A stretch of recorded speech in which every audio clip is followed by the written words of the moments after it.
முட்டைப்பூ செடி விதை வாங்கி நான் வீடியோ போட்டிருப்பேன். அதனால் நான் எங்கே நாற்று விட்டேன், எப்படி நாற்று விட்டேன் அப்படிங்கிற வீடியோ நான் போட்டிருக்க மாட்டேன். ஏன்னா நமக்குலாம் இந்த நாற்று விட்ற வேலைலாம் தெரியாது. தெரியாத வேலையை செஞ்சு அந்த விதையை ஏன் வேஸ்ட்டு பண்ணுவானே, அதனால் தெரிஞ்சவங்ககிட்ட கொடுத்து நாற்று விட சொல்லிடலாம் அப்படின்னு சொல்லிட்டு விஜயாக்காட்ட வந்து கொடுத்து, அக்கா நீ நாற்று விட்ருக்கேன்னு சொல்லியிருந்தீங்க, அந்த நாற்றுக்கும் பக்கத்துலேயே இந்த விதையும் நாற்று விட்ருங்கக்கா அப்படின்னு சொல்லி கொடுத்துருந்தேன்.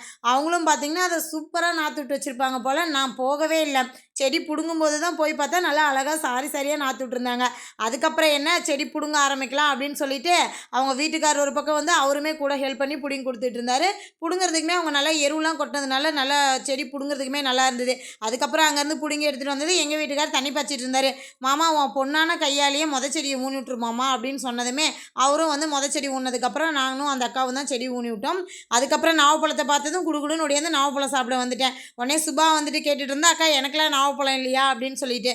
இந்த வீடியோ உங்களுக்கு பிடிச்சிருந்துச்சி அப்படின்னா நம்மளோட சேனலை சப்ஸ்கிரைப் பண்ணி வச்சுக்கோங்க. ஓகே, பாய்.